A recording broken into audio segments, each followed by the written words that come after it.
Magandang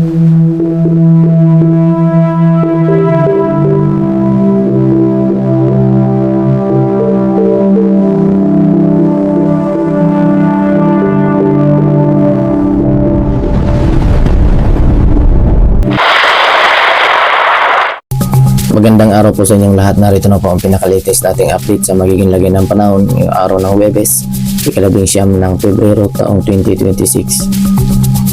Sa kasalukuyan nga po, ang low pressure area na ating minomonitor sa silang bahagi ng Mindanao ay patuloy pa rin itong nagdadala ng maulap na papurin at sinasamahan ng mga pag-ulan, lalong-lalo na dito sa may silang bahagi ng Visayas at buong bahagi ng Mindanao, na kung saan lubos po natin pinag-iingat ang ating mga kababayan sa mga biglaang buhos na malalakas na pag-ulan na posible ang mga pagbaha sa mga bababang lugar, pagguho naman ng lupa sa mga mabubundok na lugar, na kung saan huling namataan ang low pressure area na ating minomonitor sa layo 600 km east of Dinagat Islands, na kung saan ang low pressure area na ating minomonitor sa may silang bahagi ng Mindanao ay stationary po o nananatili sa kanyang lokasyon habang ito ay nagdadala ng maulap na papurin at mga kalat-kalat na mga pag-ulan, lalong-lalo na nga dito sa mga nabanggit na lugar, lalo na dito sa Visayas at Mindanao, na kung saan na siyang lubos na apektado nitong low pressure area at mga weather system na ating na umiiral dito sa may silang bahagi ng ating bansa. Samantala, bukod pa nga dito sa low pressure area na nasa loob ng ating Philippine Area of Responsibility, may low pressure area rin po tayo sa labas ng ating Philippine Area of Responsibility, na kung saan huling namataan sa layong 2,400 km east of Mindanao, na kung saan itong low pressure area sa labas ng ating Philippine Area of Responsibility ay associated ito sa easterlies na ating minomonitor naman, na siyang hinihila naman itong low pressure area na nasa loob ng ating Philippine Area of Responsibility. Sa kasalukuyan nga po, mayroon din po tayong shear line, na kung saan ito yung pagsasalubong ng dalawang weather system natin na hanging amihan o northeast monsoon at hanging easterlies na siyang galing naman sa dagat Pasipiko na siyang mainit na temperatura. Kaya naman mayroon po tayong shear line na siyang associated dito sa low pressure area na ating minomonitor sa may silang bahagi ng Mindanao at Visayas, na siyang nagdadala ng mga pag-ulan at maulap na papurin, lalong-lalo na dito sa mga nabanggit na lugar, at apektado po nito ang silang bahagi ng ating bansa. At dahil nga po sa mga weather system na ating inaasahan na siyang magdudulot na maulap na papurin at mga kalat-kalat na mga pag-ulan, ay may nakataas po tayong weather advisory or mga babala sa malalakas na pag-ulan na maaring maranasan dito po yan sa may Mindanao. Sa lugar po yan ng Surigao del Norte, Agusan del Norte, Surigao del Sur, Agusan del Sur, Davao del Norte, Davao de Oro, Davao Oriental, na kung saan makakaranas ng 50 to 100 mm na mga pag-ulan na maaaring magdulot ng mga localized flooding sa mga mababang lugar at possible ang pag-landslide naman sa mga mabundok na lugar. Kaya naman po, iba yung pag-iingat po sa ating mga kababayan ang aming pinapahatid upang makaiwas po sa mga epekto nitong mga weather system na patuloy na umiiral dito sa may silang bahagi ng ating bansa. At para naman sa impormasyon ng ating mga kababayan na kung saan itong low pressure area na nasa loob ng ating Philippine Area of Responsibility ay maging ganap na bagyo, ay papangalanan po natin ito sa local name na Bagyong Kaloy, ang pangatlong bagyo na maaaring mabuo ngayong taong 2026. At para naman sa magiging lagay ng panahon dito sa Luzon, asahan pa rin nga po ang maulap na papurin at mga kalat-kalat na mga pag-ulan, lalong-lalo na dito sa may area ng Cagayan Valley Region, Isabela, Quirino, Aurora, kabilang ang Quezon, na siyang makakaranas ng mataas ng tsansa ng mga pag-ulan, lalo na pagsapit ng hapon at gabi. At para sa mga nalalabing bahagi ng Luzon ay inasahan po natin ang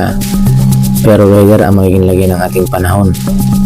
dito sa area ng Batanes, including Babuyang Group of Islands, Ilocos Norte, Ilocos Sur, Abra, La Union, Kalinga, Mountain Province, Ifugao, Benguet, Pangasinan, Tarlac, Zambales, Bataan, Bulacan, Cavite, Laguna, Batangas,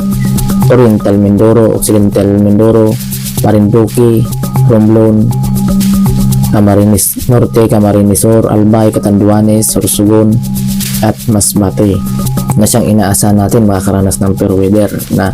maliwalas na panahon sa umaga na sinasamahan na biglaang maulap na paporin at mga kalat-kalat na mga pag-ulan, lalo na pagsapit ng hapon at gabi. Kaya naman, iba yung paghahanda pa rin ng ating mga kababayan sa mga biglaang buhos na mga pag-ulan. Kaya naman kung kayo ay lalabas ng inyong tahanan, ugaliin pa rin magdala ng payong o kaya naman kapote upang sa gayon meron po tayong panangga sa biglaang pag-ulan tulad nito mga weather system na siyang nakakaapekto po dito sa mga nabanggit na lugar ay ang hanging amihan o northeast monsoon. Samantala, para naman sa magiging lagay ng panahon dito sa Visayas, patuloy pa rin ang pag-iral ng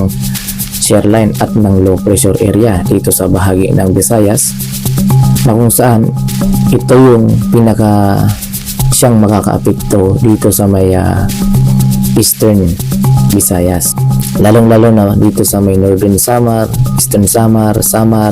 Biliran, Leyte, Southern Leyte at kabilang ang Bohol na siyang makakaranas ng maulap na paporin at mga kalat-kalat na mga pag-ulan. Dulot nga po yan ng shear line at ng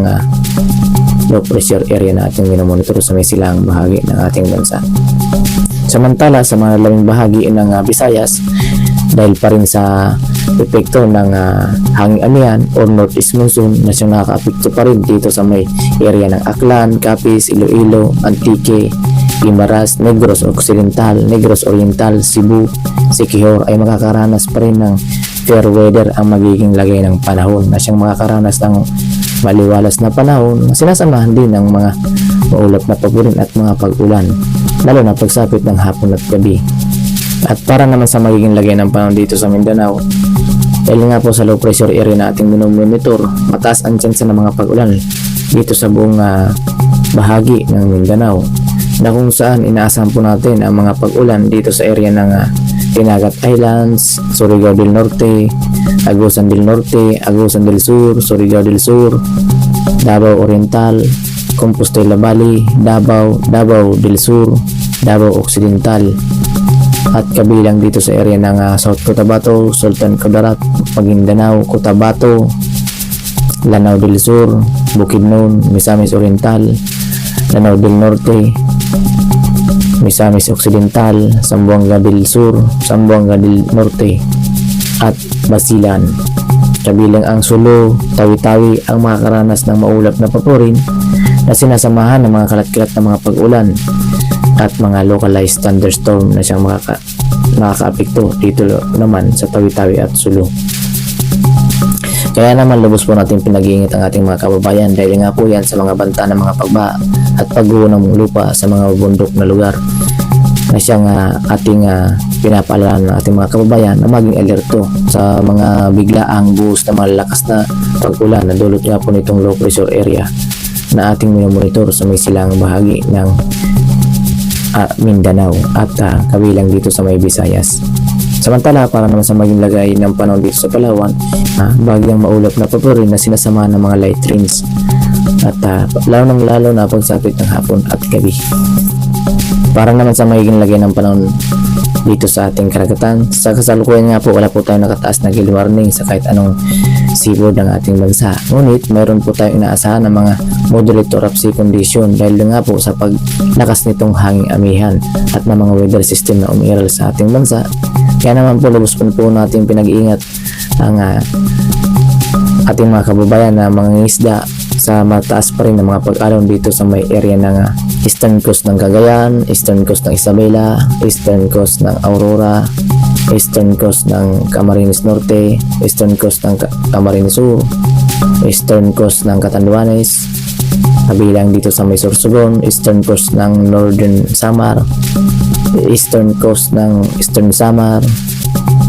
Dinagat Islands, eastern coast ng Surigao del Norte, eastern coast ng Surigao del Norte, eastern coast ng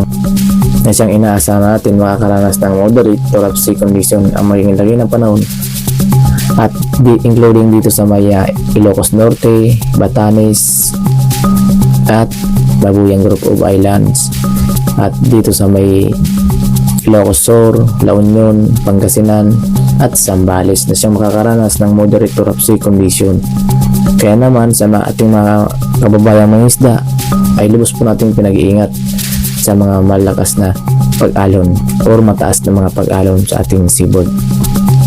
Samantala dito sa may kanlurang bahagi ng Palawan at kanlurang bahagi ng